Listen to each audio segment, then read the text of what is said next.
네, 우리가 지금 이론 공부를 어느 정도 이루어 놓고 실제적인 그러한 적용을 어떻게 하는가라는 것을 지금 살펴보고 있습니다. 그래서 오늘은 또 하나의 사례를 지금 준비했는데 이 사례는 매우 열심히 하는 사례입니다. 그래서 우리의 신앙은 어떻게 하는 것이 좋을까라는 그런 문제 제기가 우리 속에 언제나 있을 수 있는데 그것은 단적으로 말해서 오늘 저는 매우 적극적이고 활발한 태도로 하나님을 전적으로 신뢰하는 것이다. 얌전하게 한다는 게 좋지 않다는 게 아니라 얌전하든 어떻든 간에 하나님을 향해서 매우 적극적으로 활발하게 주신 그러한 사명을 잘 감당하면서 하나님을 전적으로 신뢰하는 것이다. 라는 것을 오늘 좀 정리하기를 원합니다. 그래서 사례를 통해서 이러한 내용을 다루어 나가기를 원합니다. 자, 그러면 사례를 제가 읽겠습니다. 이 사례자에 대해서 먼저 얘기하면 사례자는 A 권사라고 우리가 명명을 합니다. A 권사는 1952년 충청남도에서 사녀 1남 중 막내로 태어났습니다.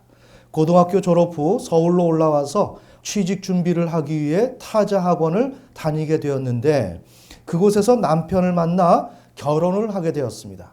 그 후 결혼 생활을 하던 언니의 권유로 교회에 나가게 되었습니다. 그래서 이 신자의 신앙 초기에서부터 구역장을 하게 되는데 구역장의 그 모습은 우리에게 신앙적인 모범적 그 사례를 제공해 줍니다. 그래서 오늘 이 사례를 읽으면서 어떤 면이 모범적인지 그것을 살펴보고 또한 우리가 필요한 것이 있다면 우리에게 적용시켜서 하나님이 주신 이 은혜의 때에 정말 거기에 발맞춰 나갈 수 있는 우리 모두가 되기를 원합니다.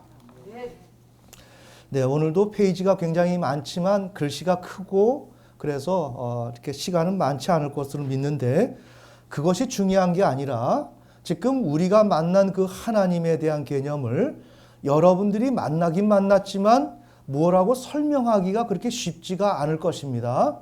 그러한 것들, 그러한 내용들을 이런 사례를 통해서 찝어내고 찾아내고 이해되는 그런 과정을 밟는 것이기 때문에 여러분은 우리가 1시간 이 설교라고 한다면 이것이 책 한 권을 읽는다든지 한 사람의 그 인생을 내가 그렇게 오류 없이 살아갈 수 있도록 하는 그런 계기가 되는 것이기에 매우 중요한 시간입니다. 그래서 시간이 조금 지체가 되더라도 그거에 상관하지 말고 이번 설교를 통해서 하나님이 내게 주시는 신앙을 정말 배우고 싶다라는 마음으로 도전하면서 설교를 듣기를 원합니다. 네, 자 그러면 읽겠습니다. 교회에 나가다. 강남으로 이사 오자마자 하나님은 저를 부르셨습니다. 자, 하나님이 나를 불렀다. 이제는 공식으로 나와야 되죠. 내가 어디에 있어요? 이집트. 예, 이집트에 있으면 이집트는 뭡니까? 죄와 사망 권세, 저주 아래 있는 그 시간, 내 뜻대로 안 되는 시간, 실망과 좌절이 많고 무언가 엉클어져 있고 슬픔이 있고 고통이 있고 아쉬움이 있고 이걸로 점철된 나의 역사, 이러한 시간들, 여기에서 내가 하나님으로부터 부르심을 받은 거예요. 자, 그러면 부르심을 받기 전에 어떻게 한다 그랬어요? 인생이 왜 이렇게 안 될까? 왜 이렇게 사는 게 힘들지? 지금 이 A 권사는 결혼을 했는데 결혼이 왜 이렇게 힘들어? 왜 이렇게 부부 생활이 어려운 거야? 왜 이렇게 맨날 다퉈야 하는 것이야? 못 살겠다. 이혼을 해야 되나? 그럴 수도 없지. 어떻게 살지? 이러한 삶, 이것이 바로 이집트의 삶이에요. 여기에서 우리는 나도 모르는 사이에 하나님을 찾고 있다고요. 아멘. 아멘. 매우 중요한 것입니다. 그래서 우리는 먼저 하나님을 만나는 거예요. 자, 사례를 항상 정리할 때는 이렇게 들어가야 되는 것입니다. 자, 이것을 왜 얘기할까요? 여러분의 삶을 성경적으로 해석하는 데 도움이 될 수 있도록 지금 하고 있는 것이죠. 이런 사례 해석을 통해서 내가 하나님을 만나게 된 그 시점이 언제쯤인가라는 것을 더듬어 보려면 역으로 내가 죄와 사망 권세, 이집트에 내가 언제 있었지? 이런 것을 아는 것이 필요하다는 거예요. 아멘. 아멘. 우리 교회는 지금 하나님의 은혜가, 하나님의 진리가 매우 충만하게 임재한 곳입니다. 아멘.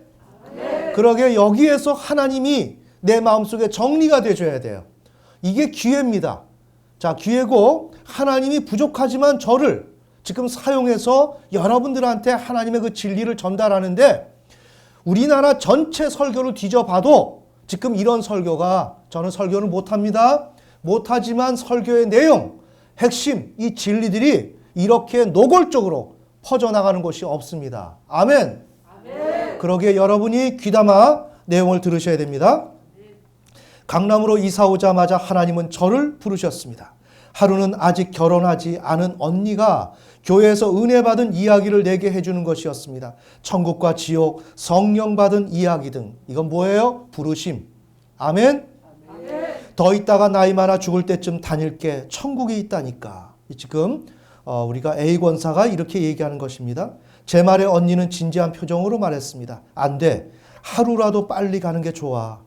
그 당시에는 아직 텔레비전이 보급률이 낮아서 집집마다 텔레비전도 없을 때였습니다. 아기 엄마들은 비디오로 예배를 따로 봐. 아기들 때문에 예배에 방해되지 않도록 따로 예배를 드리는 장소가 있어. 거기에 2층에서 드리는 예배 실황이 똑같이 나와. 지금 언니가 이렇게 얘기해 주는 것입니다. 그 말에 저는 부쩍 호기심이 생겼습니다. 아, 그럼 나도 거기 한번 가볼게. 약속을 한 후 하루는 시골에서 콩이랑 팥이랑 보내온 것을 가지고 와서 말했습니다.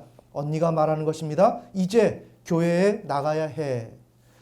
그래서 그날 따라 나서게 되었습니다. 교회로 첫 발걸음을 옮겼던 날은 1976년 10월 셋째 주일이었습니다. 그 해의 날씨가 참 추웠는데 아이 하나는 없고 하나는 걸리고 해서 교회를 찾아갔습니다. 버스 정류장에서 내렸더니 사람들이 너도 나도 뛰어서 들어가는 모습이 보였습니다. 그래서 저도 발걸음을 제게 옮겨서 교회에 들어서는데 성전 앞 복도에 텔레비전 모니터가 하나 있었습니다. 그 화면에 목사님의 얼굴이 꽉 찰 만큼 클로즈업이 되어 내 눈에 들어왔습니다. 목사님의 얼굴을 보는 순간에 저는 마음이 완전히 뒤집어졌습니다. 아니, 내가 여기를 왜 이제 왔나? 예수님을 만나러 내가 왜 이제 왔나? 자기가 생각해보지 못했던 현실이 펼쳐진 거예요. 네? 단순히 목사님을 봐서 그런 것이 아니라 신앙의 현실, 그 많은 사람들이 하나님을 찾아오는 그 현실, 그러면서 무언가 남다른 자기가 보지 못했던 그 세계가 여기서 펼쳐지고 있는 것입니다. 내가 학교에 다닐 때는 예수, 공자, 맹자를 다 배웠는데 내가 왜 예수에 대해서 관심을 안 가졌나? 그것이 너무너무 후회스러워서 눈물이 펑펑 나는 것이었습니다. 그때 제 나이 26살이었는데 이제야 하나님 앞에 나온 것이 원통하여 속에서 몸부림치는 것이었습니다. 그리고 나도 하나님 앞에 왔다는 기쁨이 저를 뛰게 만들었습니다. 우리가 보통 회심이라고 하면 뭔가 이렇게 내 죄를 아니면 나의 고통을 떠올리면서 하나님 앞에 왔으니까 안심이 된다. 이제는 평안하다. 라는 양식인데 조금 여기서는 좀 다르죠. 네, 패턴이 다릅니다. 그래서 모든 사람들이 획일적인 것이 아닙니다. 그러나 지금 여기서는 하나님을 지금 알게 되었다는 거예요. 자, 하나님을 알게 되었는데 지금 하나님을 지금 알게 되고 있는 순간입니다. 근데 여기서 우리가 중요한 것은 하나님을 안다는 것이 쉽지가 않다는 것입니다. 하나님을 안다는 것. 이게 신앙이에요. 이건 뭐라고 말로 재진술하기조차도 어렵습니다. 어떤 차이냐면 이집트에서 이스라엘 백성들은 하나님을 알고 있었어요. 왜? 아브라함의 후손이었으니까. 그리고 그들은 하나님께 기도를 했었을 겁니다. 에스겔서에 보면 그들은 하나님을 반역했다고 지금 에스겔은 말을 하고 있습니다. 아멘? 그러니 그들은 신앙을 하고 있었습니다. 신앙을 하고 있었는데 이집트의 이스라엘 백성들은 신앙을 하면서 하나님을 입으로 이야기를 하고 기도를 했는데 하나님을 몰랐습니다. 이게 중요합니다. 이게 한국교회입니다. 우리 목사님들이 하나님을 하지만 그 중에서 하나님을 아는 사람이 거의 없습니다. 형식적으로 하나님을 얘기하는 것입니다. 경험이 안 된 것입니다. 아멘. 그러나 이집트에 가서 하나님을 부르는 그 하나님은 다릅니다. 그 전에 고통과 정말 절망 가운데서 하나님을 찾지 않습니까? 이 하나님하고 다른 거예요. 여러분이 색채를 이해를 해야 됩니다. 아멘? 지금 우리가 만난 하나님은 그 후자의 하나님이에요. 그러면 우리나라 목사님, 우리나라의 그 교회에 소속된 목사님들 많은 절망과 실망 가운데 돌이키면서 하나님을 만났을 거 아닙니까? 얘기하는 거죠. 만났죠? 근데 뭐가 문제냐? 이러한 신학적 반성이 없다는 것이 문제라는 것입니다. 아멘. 신학적 반성이 있어야 그것을 내가 제대로 먹는 것이 되는 것입니다. 내 소유가 되는 것입니다. 아멘. 이스라엘 백성들이 이런 과정을 통해서 가나안 들어갔습니다. 들어갔지만 그들이 왜 멸망했는가? 이 신학적 반성, 신학적 정리, 요약본이 없었다는 것입니다. 이 요약본이 있어야 그 하나님이, 저 하나님이 내가 지금 만난 그 하나님은 어떤 하나님인데 저 하나님이구나 라고 내가 인식을 한다는 것입니다. 아멘. 이 요약본이 없는데 그 요약본이 왜 없는가? 고생은 하고 하나님은 만났습니다. 그렇지만 그 하나님이 어떠한 하나님인지를 성경을 통해서 정리하는 작업이 제대로 이루어지지 않았다는 것입니다. 이래서 망하는 것입니다. 이해가 되십니까? 우리 교회가 그것이 있다는 것입니다. 우리 교회가 지금 교회 자랑하는 게 아닙니다. 네, 여러분들이 소속된 그 교회가 어떤 교회인가를 지금 설명해 주는 것입니다. 이것은 찔러서 말해준다고 말을 할 수 있는 게 아닙니다. 이해가 되시나요? 네. 엄청난 값어치의 하나님이라는 것입니다. 여러분들이 설교를 쭉 들어보세요. 평가라는 게 아닙니다. 이런 소스가 없습니다. 이 소스가 없어서 유대인들은 계속적으로 멸망했던 것이었습니다. 이걸 잘 알아야 됩니다. 지금 이 A 권사님은 그 하나님을 경험적으로 만나고 있는 것입니다. 아멘. 자, 신학적 반성 못했을 것입니다. 신학적 반성은 아직 깜깜할 것입니다. 그렇지만 하나님을 만났어요.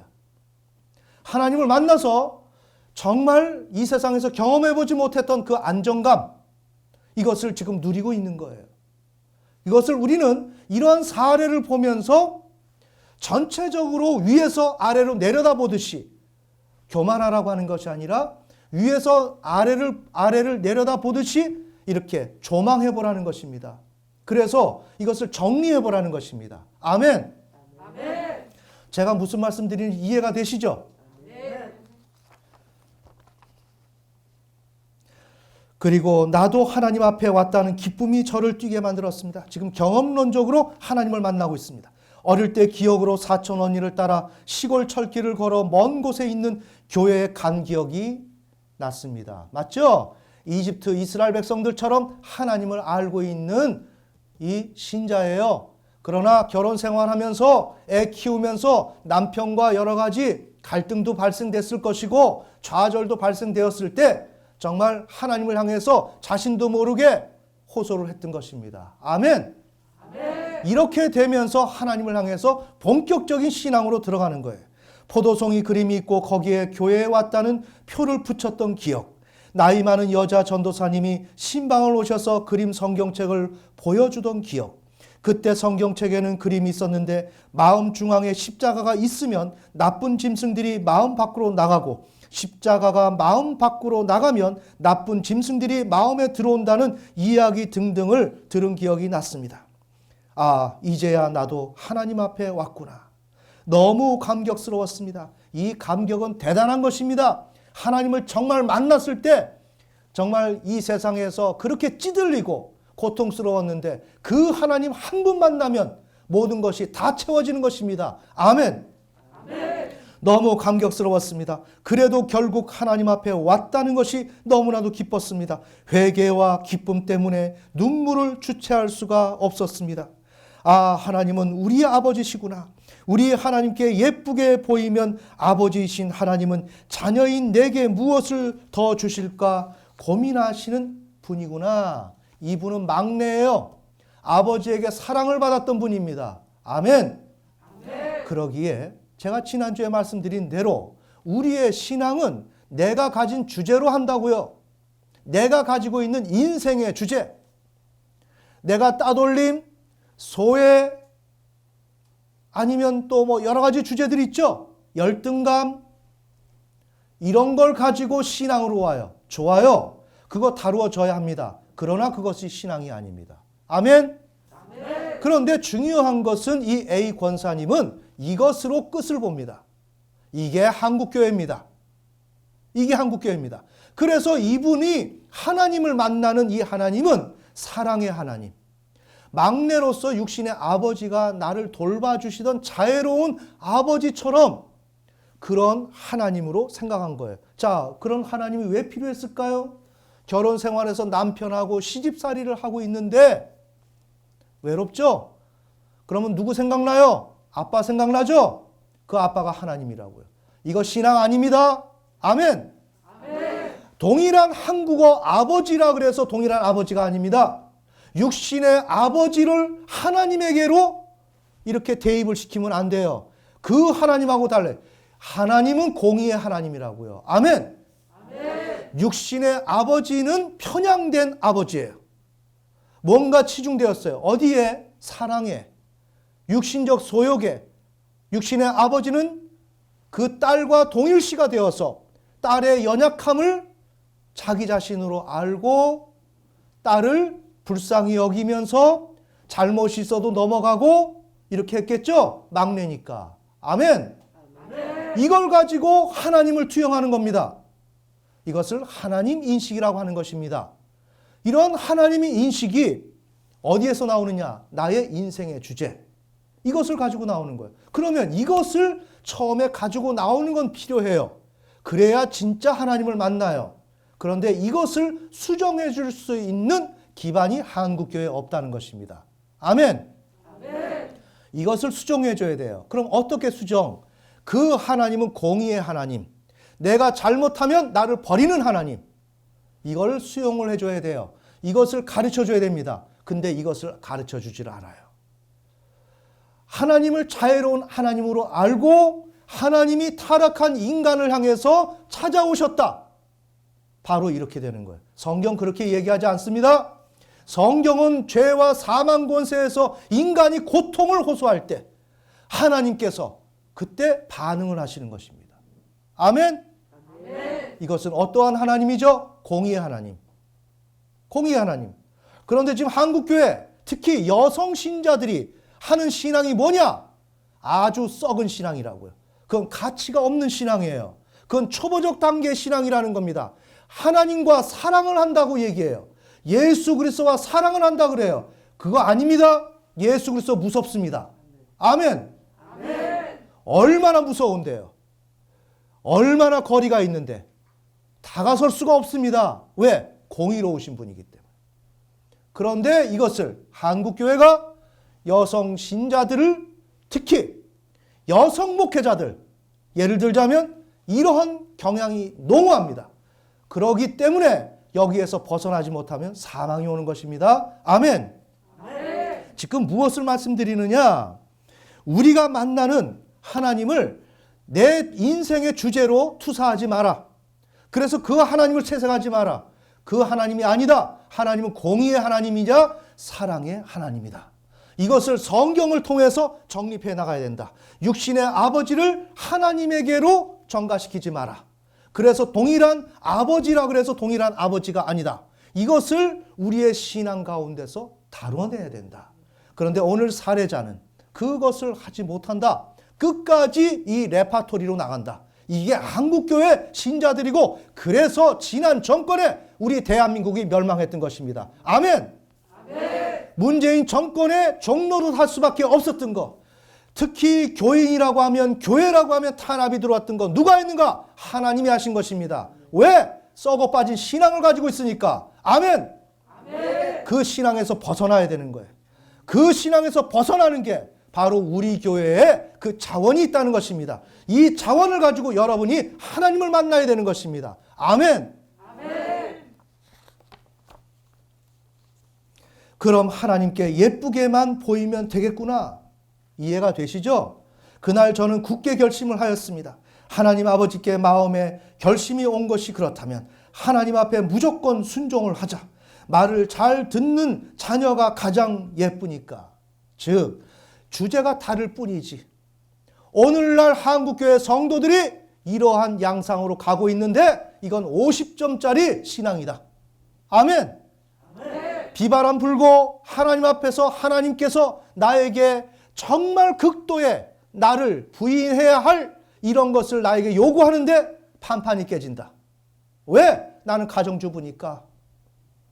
가정주부인데 살림살이에 매여 있고 현실에 매여 있는 난데 어떻게 나를 부인하고 독자이삭을 바치냐고요? 그거 안 나옵니다. 아멘. 그것을 가르치지 않는 것이 한국교회입니다. 이것이 기독교입니다. 그거 가짜입니다.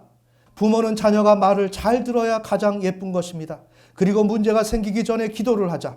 은행에도 저축을 해놓아야 급할 때 즉시 당황하지 않고 바로 빼서 쓸 수 있듯이 기도를 쌓아두자. 이런 결심을 굳게 하였습니다. 이것은 어찌됐든지 아름다운 모습이에요. 네, 좋은 긍정적인 것입니다. 그러나 그 베이스에 있는 것은 앞으로 처리가 되줘야 할 문제이죠.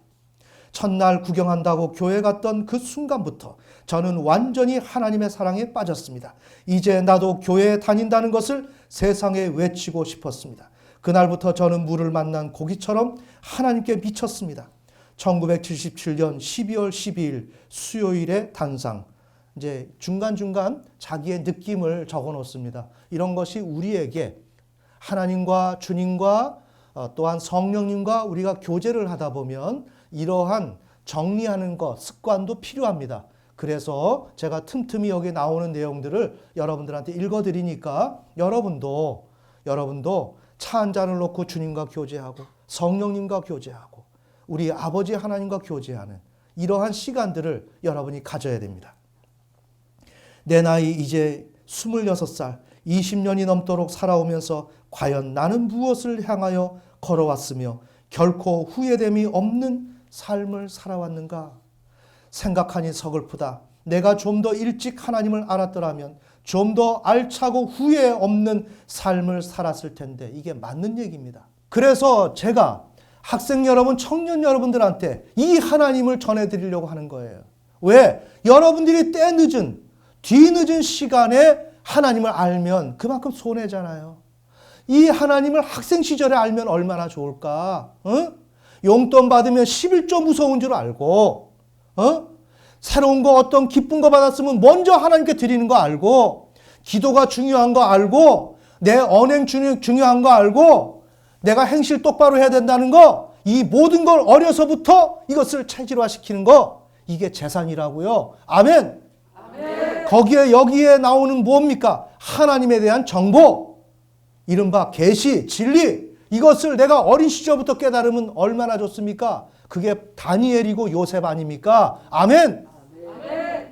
그 시대를 바꿔놓는 인물, 그건 어디서 나오는가? 누가 하나님을 인식하는가?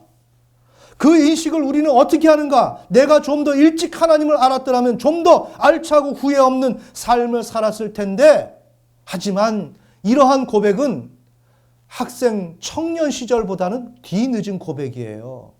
이러면 안 된다는 것입니다. 이왕이면 우리 2세대들은 3세대는 그런 길을 가면 안 돼요. 어린 시절부터 하나님을 알아야 됩니다. 아멘. 그래서 여러분들한테 하나님을 주입시키는 거예요. 이 하나님이 여러분의 재산이라고요. 아멘. 말미에 보세요. 어떤 간증이 나오나. 지금 초보적 단계의 신앙을 걸어가지만 하나님께서는 하나님을 신뢰하는 자들에게 놀라운 은혜를 주시는 거예요. 놀라운 은혜. 우리 여기 자녀 여러분 계시죠? 여러분의 미래는 부모의 신앙에 달려 있는 거예요. 부모님이 신앙을 게을리하면 여러분들이 자꾸만 밀어내야 되는 거예요. 엄마, 아빠, 왜 요즘 기도 안 해? 이렇게 해야 되는 거예요. 엄마, 아빠, 우리 신앙 열심히 해야 돼요. 왜? 엄마, 아빠의 신앙에 의해서 내 인생이 결정되니까 이것을 뒤늦게 이 문제를 우리가 깨달으면 안 된다. 지금 학생 청년 시절 때부터 이것을 깨달아야 된다. 그래서 어린 시절부터 신앙이 체득이 돼야 된다. 아멘. 자, 그래서 지금 학생 여러분, 청년 여러분한테 올바른 신앙을 가르치는 거예요. 하나님은, 예수님은 여러분 사랑합니다. 이따위의 시기의 신앙 가르치지 않습니다. 아멘. 하나님 앞에 똑바로 해야 된다는 것, 공의가 우선이라는 것, 공의와 사랑이 균형을 맞춰야 된다는 것, 이것을 우리 학생 여러분, 청년 여러분이 어린 시절부터 똑바로 이것을 내 몸속에, 내 마음속에, 인생 가운데 보존하게 되면 여러분의 인생은 틀림없는 인생이 된다. 아멘. 이제나마 내가 주님의 뜻을 알았고 또한 하나님께서 친히 나를 죄악 속에서 택해 주셨으니 고맙고 감사한 마음 금할 길이 없다. 이제 나의 삶을 하나님께 의지하고 모든 것을 우리 주님의 뜻에 맡기고 살아야 되겠다. 자, 여기서 정리합시다.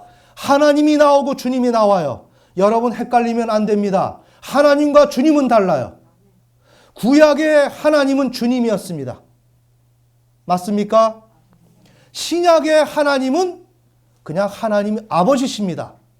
신약에서 주님은 주 예수 그리스도이십니다. 아멘. 헷갈리면 안 돼요. 자, 우리의 예배 대상 누구요? 하나님, 아버지. 이해가 되십니까? 그러나 신약 시대에 우리 주 예수 그리스도에게로 예배를 드렸다는 그러한 흔적이 있습니다. 하지만 예배의 참된 대상은 누구냐? 우리 성부 하나님이에요. 아멘. 자, 우리가 신앙을 이야기할 때 하나님 아버지를 이야기를 해야 할 때 하나님 아버지를 이야기해야 되고, 주 예수 그리스도를 이야기할 때 예수, 아니면 성령님을 얘기할 때 성령님을 얘기해야 되는데, 중요한 사실은 성부와 성자를 혼용하면 안 된다. 그런데 한국 교회는 성부가 성자다, 성자나 성부나 동일하다. 이건 가짜입니다. 아멘. 그렇게 정리하면 안 되고 분명히 내 마음속에서 주님 할 때는 예수님을 부르고 있는 거예요. 예수님을. 왜? 사도행전에서 하나님이 주 예수 그리스도를, 예수 그리스도, 어떤 예수? 십자가에서 죽고 부활하신 예수, 그를 주로 삼았다 그랬습니다. 아멘. 그러니까 주님 부를 때는 내가 예수님을 부르는 거예요. 예수님이나 성부 하나님이나 똑같지 그러면 안 됩니다. 예수님은 지금 성령님을 통해서 우리의 마음 가운데 오셨습니다. 오늘 찬송에서 나오는 것처럼. 네. 그러니까 내가 예수님 이렇게 부르는 거예요. 그 예수님은 내가 왜 불러야 돼? 죄와 사망 권세를 내가 살아가고 있잖아요.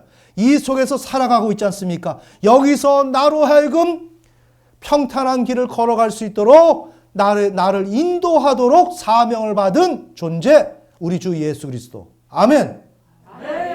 나의 삶이 어려워. 내 삶이 어려워. 문제가 생겼어. 그때 이스라엘 백성들이 어떻게 하나요? 목이 말라. 배가 고파. 누구를 찾았어요? 모세를 찾죠. 아멘. 하나님은 모세인, 하나님은 주 예수 그리스도에게 모든 권능과 모든 것을 주셨다는 거예요. 그래서 광야를 걸어가는 우리들은 모세를 찾으면서 필요한 것을 얻었듯이, 오늘 영적 광야를 통과하는 오늘 우리들은 우리 주 예수 그리스도에게 내 필요한 것들을 구하면 우리 주 예수 그리스도께서 응답하신다. 이게 요한복음에 나오는 내용이에요. 아멘. 그렇지만 우리는 또 누구를 믿어요? 성부 하나님을. 정리되시나요? 네. 광야 이스라엘 백성들은 하나님을 믿고 있죠. 하나님의 인도함을 따르지만 자신들의 힘으로 갈 수 없으니까 모세의 힘을 얻어야만 했던 것처럼 예수 그리스도를 믿음으로 성부 하나님께 가는 거예요. 항상 이러한 레파토리로 여러분이 성경을 읽어낼 수 있어야 하는 것입니다. 아멘. 저는 지금 내 마음속에서 여러분을 보면서 영혼에 대한 불쌍함, 여러분을 어떻게 해서든지 가르쳐서 올바로 여러분이 하나님의 지식을 갖추고 참된 인생을 살아가도록 하기 위해서 제가 지금 말하고자 했던 그러한 계획이 없었는데도 불구하고 지금 말을 하는 거예요. 이해가 되세요? 네. 왜? 이거 얘기하지 않으면 평생 죽을 때까지 그것도 모르고 하나님, 주님하고 성령님 그냥 왔다 갔다 할 테니까 하나님에게만 잘한다고 되는 게 아니라 우리 주 예수 그리스도에게 잘해야 된다고요. 아멘. 아멘. 성령님에게 잘해야 된다고요. 그럼 못하면 어떻게 되는가? 바로 질책이 들어와요. 2박 3일입니다. 여러분들이 잘못하면 2박 3일 안에 하나님의 충고와 권면이 들어오는 거예요. 또다시 듣지 않으면 기다렸다가 또다시 듣지 않으면 기다렸다가 나중에는 심판이 들어오는 거예요. 이것을 한국교회는 아시나요? 하나님은 사랑만이 아니라 공의의 하나님이에요. 아멘. 아멘. 그런데 하나님이 누구고 주 예수 그리스도가 누구고 성령님이 누군지 구분이 안 되고 내 안에서 그분 삼위 하나님과 동행하는 그것을 내가 인식하지 못하면 그 신앙은 어떻게 하는데? 그거는 안 봐도 뻔해. 그건 실패야. 아멘. 아멘. 그러기에 여러분들한테 지금 이러한 진리를 말씀을 드리는 것입니다. 이제 나의 삶을 하나님께 의지하고 모든 것을 우리 주님의 뜻에 맡기고 살아야 되겠다. 모세의 뜻에 맡기고 살아야 되겠다. 모세가 이렇게 가라 저렇게 가라 하는 대로 나는 따라가겠다. 오늘도 추운 날씨에도 즐거운 마음으로 주님을 찾았다. 아버지 하나님 감사합니다. 자, 여기서 혼돈이 생기죠? 주님과 아버지 하나님, 주님을 찾았는데 아버지 하나님 나오죠? 이거 잘못된 겁니다. 네. 주님을 찾고 아버지 하나님 찾는 명분을 분명히 구분할 수 있어야 되는 거예요. 여러분, 제가 지금 소리 높여 강조하는 거 여러분 이해가 되세요? 아멘. 오늘도 아버지 하나님의 축복 속에 무사히 하루가 지났습니다. 할렐루야. 조금 뛰어넘어야 되겠네. 끝없는 쏟아지는 감격의 눈물. 그날 교회 다녀온 이후 저는 조금 과장한다면 하나님께 완전히 미쳐버렸습니다. 성경을 보고 말씀을 듣는 것이 크나큰 기쁨이었습니다. 그래서 찬송을 부르려고 입만 벌리면 눈물이 펑펑 쏟아지는 것입니다. 교회에 나간다는 것을 자랑하고 싶어서 저는 성경책도 남이 보이도록 들고 다니고 싶었습니다. 가방 속에 넣고 다니는 게 아니라 손에 들고 다녔습니다. 그 다음부터 예배를 드리려고 하면 그렇게 감격의 눈물이 쏟아졌습니다. 여러분도 그런 날이 있었을 거예요. 교회에 앉았는데 이유도 영문도 모르게 그냥 눈에서 눈물이 그냥 펑펑 쏟아지는 거예요. 그건 누가 흘리는 눈물일까요? 1번 주체. 아멘. 아멘. 그래서 정신분석적인 인간론이 필요한 것입니다. 그래서 나는 오늘 현실을 살아가는 주체 2번 주체는 그냥 멀쩡히 있는데 나도 모르게 그냥 눈물이 나는 거예요. 그건 뭐예요? 내가 이 죄와 사망 권세에서 이 현실 세계와 별도로 나 혼자 고민해오던 나만의 세계 속에 있던 나, 그 내가 울고 있는 거예요. 아멘. 아멘. 하루는 제가 빨래를 하고 있는데 벨이 울리는 것이었습니다. 자, 여기서 잘 보세요. 지금 저는 무슨 얘기하느냐? 적극적이고 기쁘게 즐겁게 능동적으로 열심히 그렇게 하는 신앙을 해라. 이게 참된 신앙인의 모습이다. 지금 그것을 다루려고 이 사례를 지금 읽는 것입니다. 아멘. 아멘. 그렇게 할 때 이 권사님이 초신자가 어떤 반응을 보이는지 보시라는 거예요. 이 싹을 보면 아는 겁니다. 싹을 보면 지금 이 사람이 어떤 신앙을 앞으로 펼쳐갈 것인지. 하나님은 게으른 신앙을 원하지 않습니다.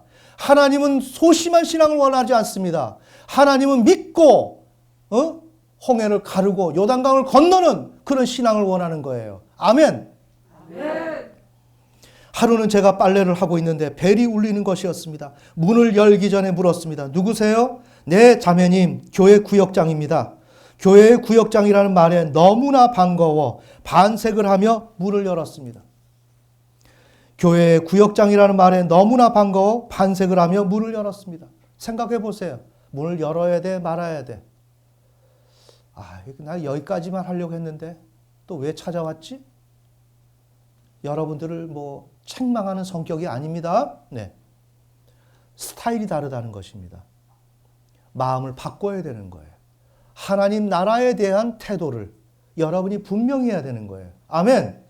아멘. 어떤 사람은 이렇게 하면 부담스러워하는 사람이 있고 지금 이 사람은 굉장히 기뻐하는 것입니다. 이것을 축복의 하나의 기회로 보는 것이에요.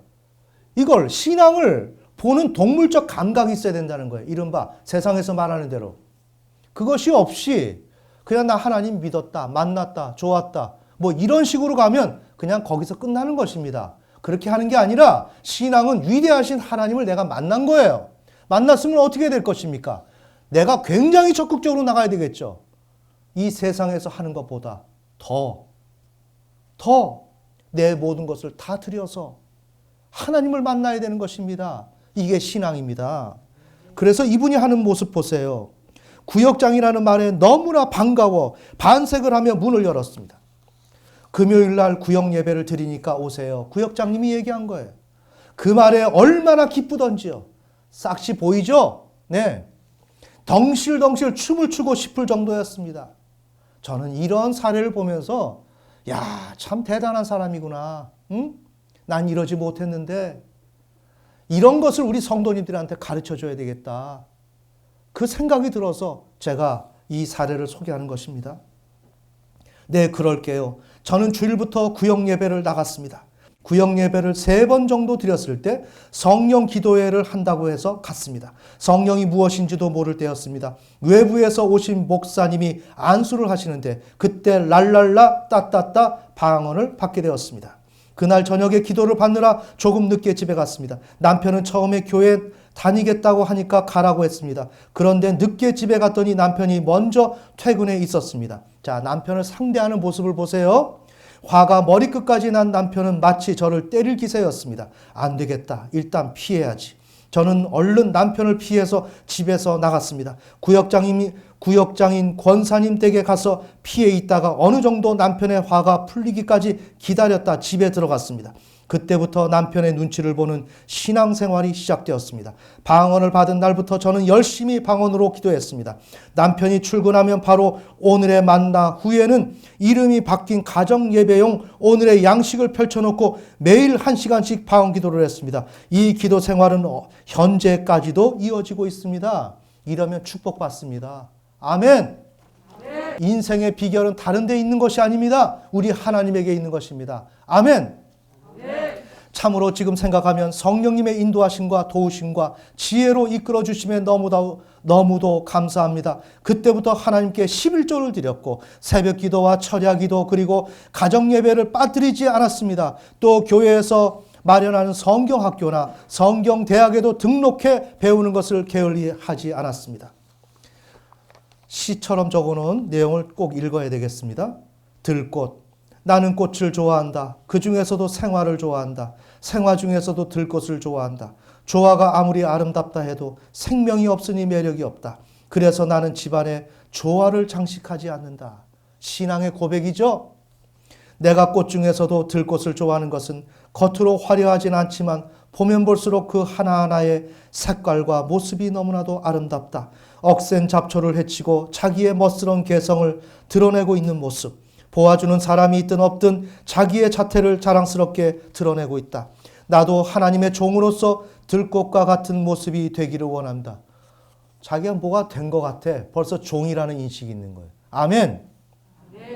누가 알아주든지 안 알아주든지 하나님께서 내게 맡겨주신 일을 말없이 묵묵히 행하기를 원한다. 맡은 일에 튀지도 지치지도 않고 오직 주님이 맡긴 일에 충성되며 성실하고 정직한 종이 되기를 원한다. 이것이 인생의 성공의 비결이에요. 아멘. 아멘. 하나님 앞에서 부지런하고 정직하고 말씀대로 똑바로 살고 열심히 기도하고 반듯한 모습으로 이렇게 살면 그냥 복이 굴러 들어옵니다. 근데 사람들이 이것을 놓치는 거예요. 왜? 사랑의 하나님을 찾다가 사랑 타령하면 안 됩니다. 그래서 공의의 하나님을 언제나 생각하면서 반듯한 신앙생활을 해야 돼요. 맡은 일에 튀지도 처지지도 않고 오직 주님이 맡긴 일에 충성되며 성실하고 정직한 종이 되기를 원한다. 세상의 명예보다 하나님께 인정받는 길을 택하고 주님 때문에 받는 괴로움이라면 즐거움으로 생각하며 살고자 한다. 억만금을 준다 해도 바꾸지 않아요. 저의 신앙생활은 행복으로 시작했습니다. 주님을 만나러 교회에 갈 때면 세상 그 무엇과도 바꿀 수 없는 깊은 행복감을 느꼈습니다. 하나님, 저는 억만금을 준다고 해도 하나님과 바꾸지 않아요. 주님을 만나러 가는 일만큼은 행복한 일은 없으니까요. 이런 감사의 고백을 날마다 드리면서 신앙생활을 해나갔습니다. 그때부터 새벽 예배와 구역 예배를 빠지지 않고 드렸습니다. 누가 하라고 하거나 하는 사람이 없었지만 예배하는 것이 제게 무한한 즐거움을 주었습니다. 저는 구역장님의 말이라면 하나님의 말씀이라고 생각하고 순종하고 말을 잘 들었습니다. 주의 종의 말은 다 하나님의 말씀이라고 생각하고 순종했습니다. 당시 우리 집에서 교회에 가기가 굉장히 힘들었습니다. 그때는 남영동에 가서 내려서 길을 건너고 굴다리를 지나서 버스를 갈아타고 가야만 했습니다. 그런데 너무나 사모하는 마음이 강해서 주일만 나가는 것이 아니라 화요, 성령, 대망에도 열심히 다녔습니다. 기도도 많이 하고 뜨거웠기 때문에 주일보다도 더 은혜로웠습니다. 그때는 남편이 주일날도 출근하는 날이 많았습니다. 남편은 출근하면서 꼭 하는 말이 있었습니다. 오늘은 집에 그냥 있어. 추우니까 애들 데리고 나가지 마. 알았어요. 대답을 해놓고 바로 남편이 나가자마자 하나는 얻고 걸리고 해서 교회로 나가는 것이었습니다. 정말 착한 거짓말을 많이도 했습니다. 교회 가기가 그렇게 멀고 어려운데 제 마음에는 금방 쉥 하고 날아갔다 온 것 같은 기분이었습니다. 그렇게 신앙생활이 시작되면서 하나님께서 많은 축복을 주셨습니다. 아멘. 아멘. 제가 이렇게 빨리 읽어도 되겠죠? 네. 자, 나의 아버지, 나의 하나님, 나의 은밀한 마음을 가장 잘 아시는 나의 아버지, 나의 하나님, 나보다 더 나를 잘 아시는 나의 아버지, 나의 하나님, 언제 불러보아도 가슴이 찡하게 다가오시는 나의 아버지, 나의 하나님, 나의 눈에 가장 많은 눈물을 흘리게 하시는 나의 아버지, 나의 하나님, 낙심될 때 더욱 가까이 오시는 나의 아버지, 나의 하나님, 내가 외로움과 좌절의 늪에서 허우적거릴 때 나의 손을 잡아 일으키시는 나의 아버지, 나의 하나님, 왜 이리도 아버지 앞에서는 한없이 작아지고 싶고 한없이 어린아이고 싶은지, 나의 어리광을 어찌 그리도 잘 받아주시는지요. 나의 허물까지도 사랑하고 어여삐 보시는 나의 아버지, 나의 하나님, 아버지, 나는 언제까지나 아버지 앞에 어린아이여야 하는지요. 언제까지 눈물을 흘리며 어리광을 부려야 하는지요. 아버지, 나는 언제까지라도 좋아요. 언제까지라도 아버지 앞에서는 어린아이고 싶으니까요. 내가 주를 위해 무엇인가 하겠다고 끙끙대며 용트림을 할 때 아버지는 아이의 재롱을 보며 웃으시듯 나를 보며 웃겠지요. 이 사랑스럽고 대견스러운 나의 딸아 하시면서 말입니다. 아버지, 제가 나그네 된 이 세상을 떠나 아버지 품에 안길 때 꼭 듣고 싶은 말 한마디. 수고했다. 착하고 충성된 나의 종아. 이제 나와 함께 먹고 마시며 영원히 안식하자. 이 한마디 뿐이랍니다. 빨간 가방 구역장. 당시의 시댁은 불교를 믿는 가정이었습니다. 시어머니는 절에 다니고 시댁 식구들 중에 교회 다니는 사람이 단 한 사람도 없었습니다. 어머니께는 교회 다니는 것을 말하지 마. 남편은 제게 이렇게 당부했습니다. 아무리 기분이 좋을 때도 예수님 이야기만 하면 분위기가 깨어지는 그런 상황이었습니다. 성경책도 안 보이게 해야 했습니다. 성경책이 몇 번이나 쓰레기통에 들어가고 구역장 가방도 몇 번이나 쓰레기통에 던져졌는지 모릅니다. 남편의 기분이 좋지 않을 때면 교회를 걸고 트집을 잡기 일쑤였습니다. 생활비가 좀 빠듯하게 느껴진다 싶으면 단박에 그 말이 터져 나왔습니다. 돈을 교회에 다 갖다 주는 거야? 뭐야? 얼마씩 헌금하는 거야? 하고 남편이 물으면 100원씩 해요 하고 대답했습니다.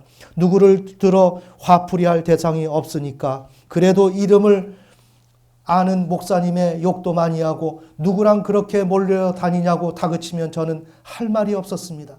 남편이 저를 몰아세울 때면 한마디도 대꾸하지 않고 속으로 방언 기도를 열심히 했습니다. 방언으로 기도하다 보면 남편이 스스로 지쳐서 그냥 사그라지는 경우가 많았습니다.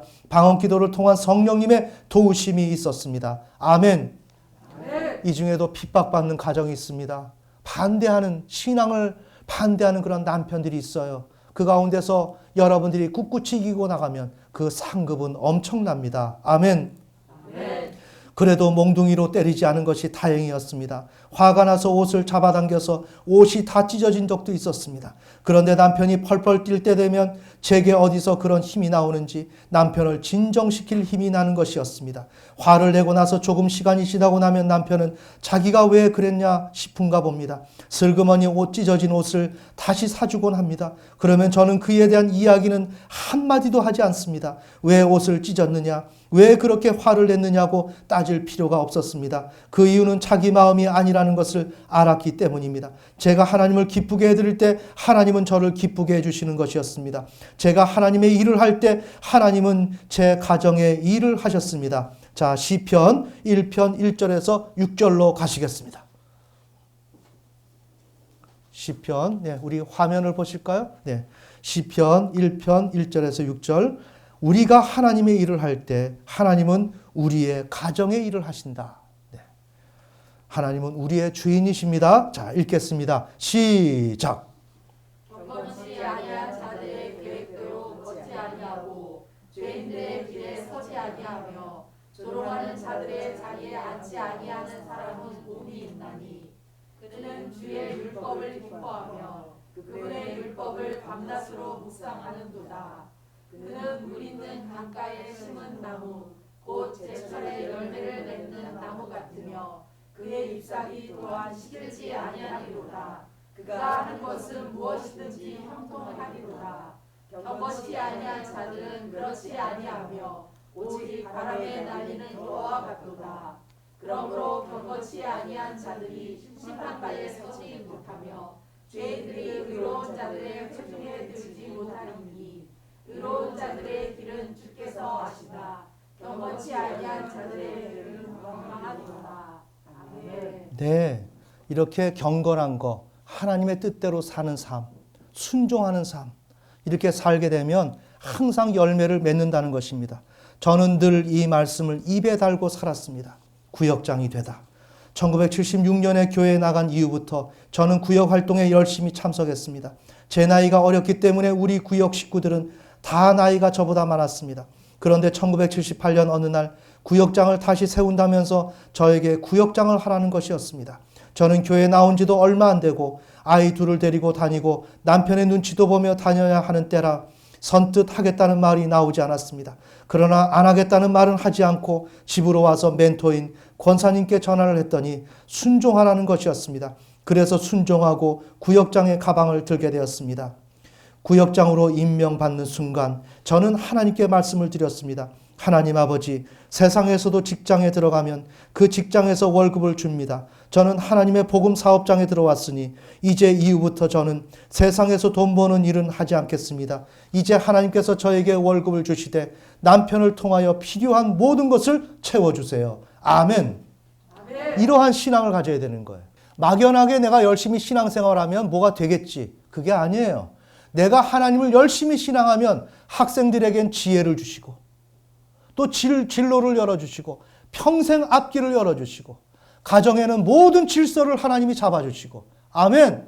아멘. 분란이 일어납니까? 갈등이 있습니까? 고통이 있습니까? 이것은 하나님의 장중에 들어가야 되는 거예요. 그렇게 들어가기 위해서는 이러한 절차를 밟아야 되는 것입니다. 이것은 돈으로 살 수가 없는 것입니다. 아멘. 아멘. 그래서 이러한 인식, 그러니까 신앙이 나의 경제다. 신앙이 인생이다. 신앙이 나의 학업이다. 이게 맞는 소리입니다. 그러니까 이것을 꿰뚫고 있는 사람은 세상을 다 안 거예요. 그러니까 이것을 알았으면 놓치지 말고 오늘 우리가 다루는 것처럼 기쁘게, 즐겁게, 적극적으로, 능동적, 그냥 누가 시키지 않아도 욕심을 내면서 하나님의 일이라면 내가 먼저. 아멘. 이러한 의지를 가지고 출발을 해야 된다는 거예요. 그런데 구역장이 되고 보니 제가 보살피고 해야 할 일이 이만저만 많은 것이 아니었습니다. 그리고 남편의 핍박은 더욱 심해졌습니다. 그럴 때 하나님은 저에게 야고보서 말씀을 주셨습니다. 자, 야고보서 1장 2절에서 4절입니다. 얼마나 구역장을 하면 어려움이 많습니까? 그 철없는 구역원들을 데리고 가야 되는 거예요. 거기에 많은 상처를 받기도 하고 어려움이 있어요. 자, 이렇게 할 때 말씀으로 이기고 나가야 되는 것입니다. 자, 읽겠습니다. 시작. 내 형제들아 너희가 여러 가지 시험에 빠질 때 그것을 다 기쁨으로 여기라. 너희 믿음의 단련이 인내를 이루는 줄 너희가 아느니라. 오직 인내를 완전히 이루라. 이것은 너희가 완전하고 완벽하여 아무것도 부족함이 없게 하려 함이라.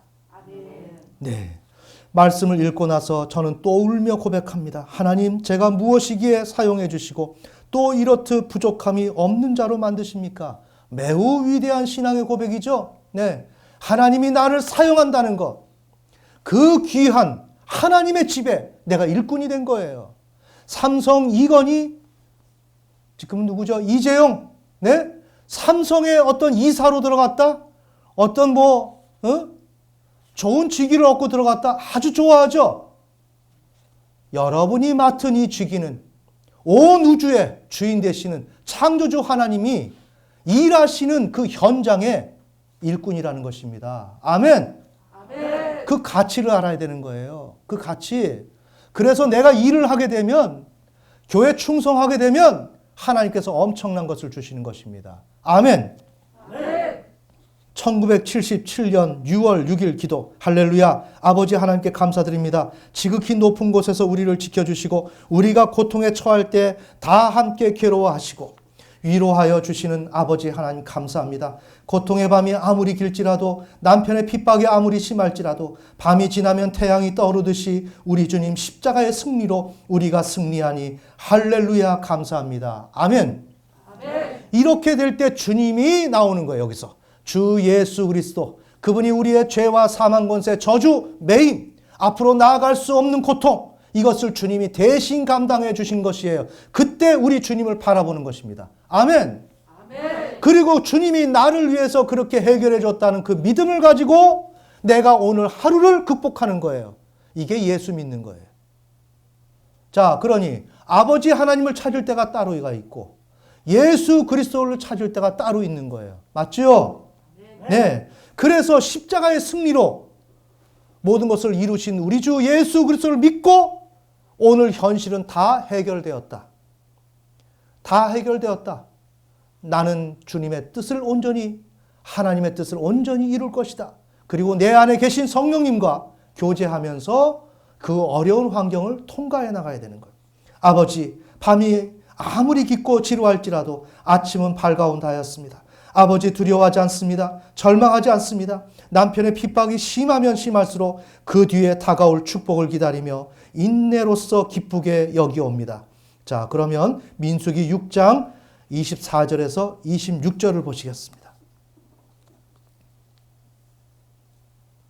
지금 어려움이 있습니다. 순종하는데 어려움이 있습니다. 이때 우리는 어떻게 되는가? 자, 민수기 6장 24절에서 26절 읽겠습니다. 시작.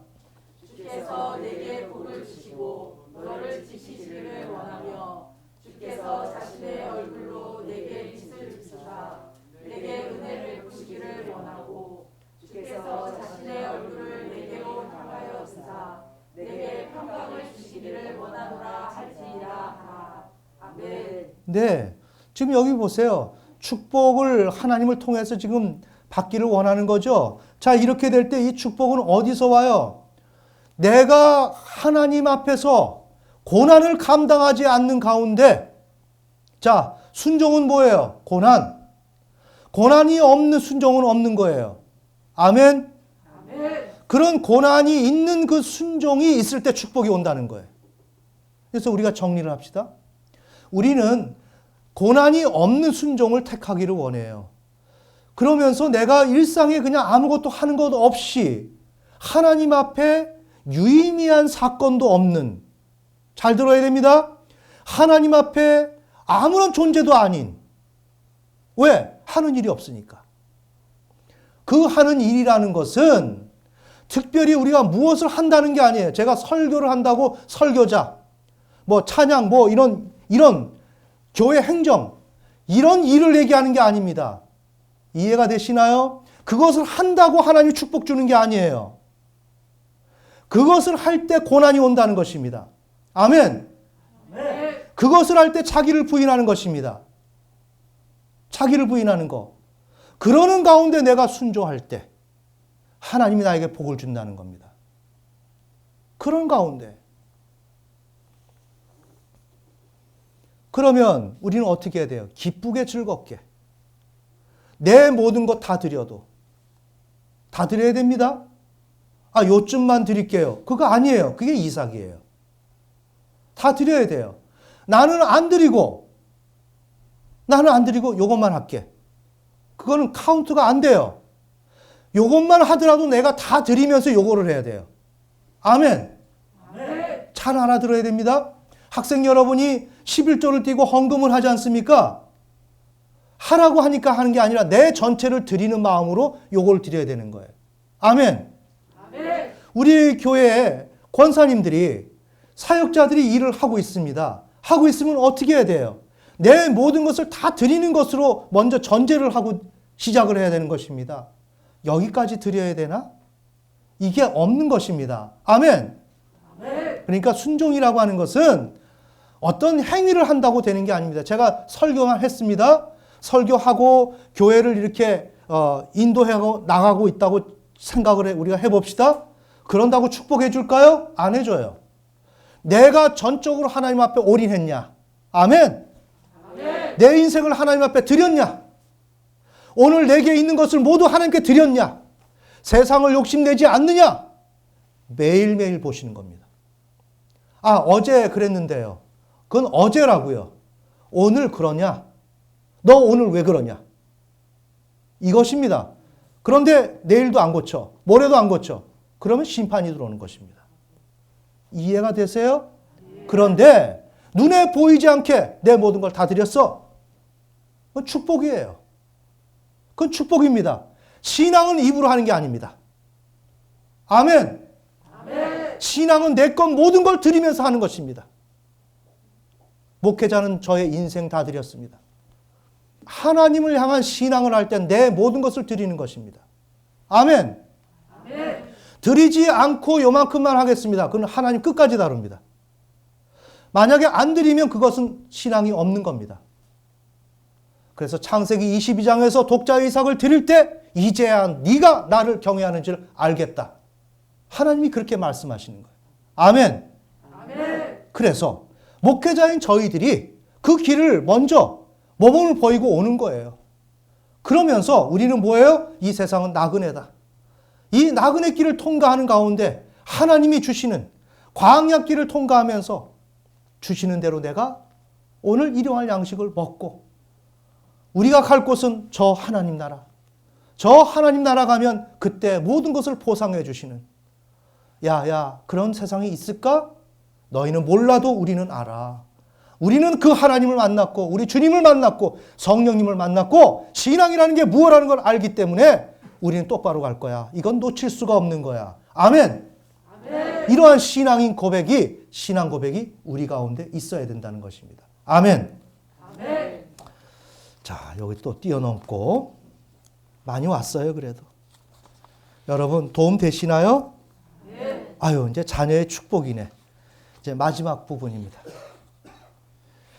우리 학생 여러분, 청년 여러분, 여러분의 진로의 문제는 하나님이 하시는 겁니다. 우리 가정의 문제 있지 않습니까? 가정의 자녀의 문제는 전적인 부모의 문제입니다. 전적인 부모의 문제입니다. 자녀가 잘 안 될 때는 부모가 잘 못해서 그런 것입니다. 조금 불편하게, 이 말씀 불편하게 들려질 수 있는 분들도 계세요. 그건 제가 인격적으로 어려움을 드리려고 하는 소리가 아니에요. 아멘? 우리가 긍정적으로 얘기하는 거예요. 그래서 반대로 부모가 잘하면 자녀가 잘 됩니다. 기가 막히게 되는 거예요. 기적처럼. 오늘 작은 에피소드가 여기 있어요. 한번 마무리 이제 차원인데 어떻게 하나님이 이렇게 충성하니까 축복을 주는지 신명기 28장 그 내용이 그대로 들어맞는다는 거예요. 자, 봅시다. 저의 3남매 1남 2녀는 순탄하게 잘 자라주었습니다. 하나님의 은혜로 크게 아픈 곳이 없이 말썽 없이 잘 자라주었습니다. 아이들이 고분고분하게 자라는 것은 뭐다? 부모의 신앙이다. 아멘. 아멘. 큰딸은 딸도 없는 외아들에게 시집가서 아들만 둘을 낳았습니다. 그중에 큰손주 초등학교 3학년 국제학교인데 미술에 뛰어난 재능을 보여 바다를 건너간 낙타라는 동화책의 사파를 담당하여 그리기까지 했습니다. 꼬마 화가라는 칭호를 듣고 있습니다. 3세대가 자리를 잡고 있는 거예요. 아멘. 아멘. 부모가 하자는 대로 부모의 뜻대로 되는 게 아닙니다. 모든 건 하나님이 하십니다. 둘째 딸은 고등학교에 들어가면서 과학자가 되겠다고 했습니다. 아인슈타인의 얼굴을 대문짝만하게 방문에 걸어놓곤 했습니다. 고3 때 딸이 내게 말했습니다. 엄마, 나 천문학과 가고 싶은데요. 천문학과가 서울대와 연세대밖에 없는데요. 자신은 없지만 재수를 하더라도 연대에 지원해 보려고요. 엄마, 나 재수해도 괜찮겠어요? 그럼 내가 하고 싶은 대로 해봐. 재수해도 괜찮으니 응시해 보렴. 그때는 본고사를 치를 때라서 시험 당일 딸은 시험을 치르고 저는 시험을 보는 내내 여리고를 돌듯이 고사장을 뱅뱅 돌며 기도를 드렸습니다. 결과는 1차에 합격하여 연대 천문학과를 가게 되었습니다. 대학 4학년을 졸업하고 바로 유학을 가려 하는데 길이 열리지 않는 것입니다. 문제는 대학 4년을 나왔지만 영어가 부족했습니다. 그래서 영국으로 영어 연수를 1년간 또 어렵게 고생하며 다녀왔습니다. 그래도 유학길은 쉽게 열리지 않았습니다. 그러다 미국 애리조나 주립대학에 유학의 길이 열렸습니다. 이건 누가 열어줬는가? 하나님이. 아멘. 아멘. 왜 열어줬는가? 그 어머니가 남편의 핍박을 받으며 하나님을 만나서 충성하며 하나님 앞에 있는 그대로 온전한 신앙을 살아내고 있기 때문에 하나님은 그렇게 보상을 해주시는 거예요. 그러나 미국 애리조나 주립대학에 유학길이 열렸습니다. 학비 장학금에 생활비까지 지원을 받게 되었습니다. 누가 했는가? 하나님이. 아멘. 아멘. 우리 형편으로는 상상할 수도 없는 유학비를 하나님이 마련해 주신 것입니다. 그 전에 유학길이 열리지 않아 애를 태우고 있을 때 딸애가 말했습니다. 엄마, 나 꿈을 꾸었는데요. 여기도 꿈 꾸죠? 하나님은 꿈을 주십니다. 그 꿈이 너무 신기해요. 어떤 꿈인데 별 관측을 자주 가는 아이라서 그런지 꿈에 하늘을 바라보는데 온통 붉게 물든 하늘에서 뭉게뭉게 피어오른 뭉게구름이 불새가 되어 자기에게 날아왔다는 것입니다. 뭉게뭉게 피어오른 뭉게구름이 불새가 되어서 자기에게 날아왔다는 것입니다. 그래, 그건 태몽 꿈 같은데 누구 태몽일까? 잘 못하고 있죠? 그런데 피닉스에 있는 애리조나 주립대에 가서 보니 그곳의 상징새가 불새다라는 것이었습니다. 아멘. 아멘. 놀랍죠? 우리의 인생의 일거수일투족 누가 하고 있어요? 하나님이. 내가 마음속으로는 계획을 해도 이루시는 것, 경영하시는 것은 누가? 하나님이 하는 거예요. 근데 왜 조금 힘 있는 용어를 쓰겠습니다. 왜 건방지게 내가 하려고 하느냐고. 이해가 되시나요? 하나님이 한다고 하면 왜 그게 아닌 것 같은 생각이 우리들에겐 들까요? 이게 우리의 천진난만한 생각이요, 어리석음이다. 우리의 인생은 한 걸음 한 걸음 가는 것.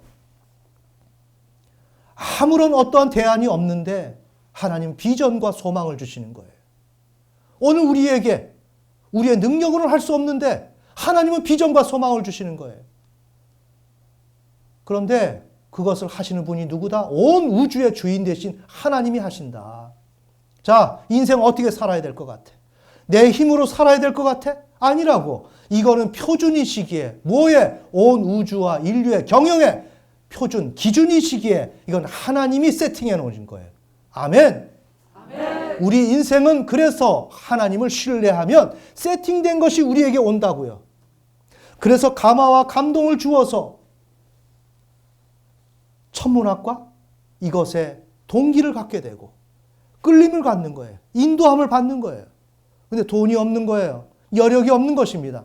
유학 가야 된다는 부담은 있는 거예요. 누가 줬어요? 하나님이 다 인도하시고 거기에 들어가는 비용 들어가기 전에 절망하고 낙심하니까 걱정하지 마. 걱정하지 마.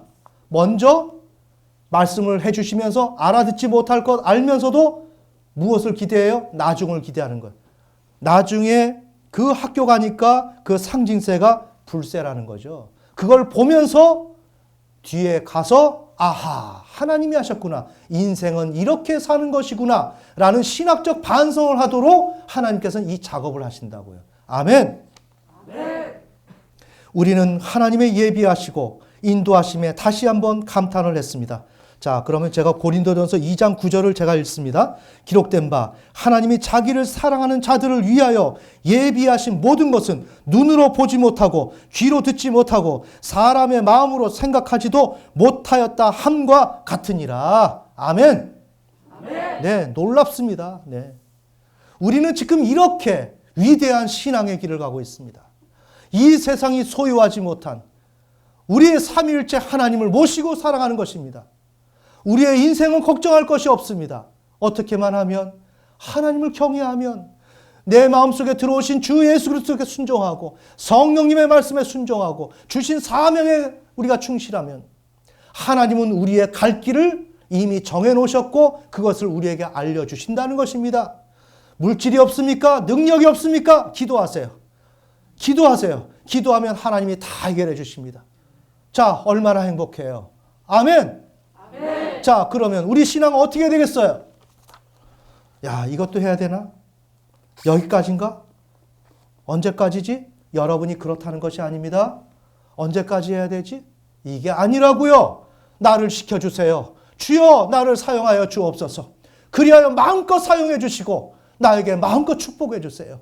이제는 하나님을 알았으니 헛된 인생 살지 않겠습니다. 시간이 나면 기도하겠습니다. 시간이 나면 충성하겠습니다. 교회에 필요한 것이 무엇인지를 스스로 찾아서 만들어서 나는 하겠습니다. 아멘.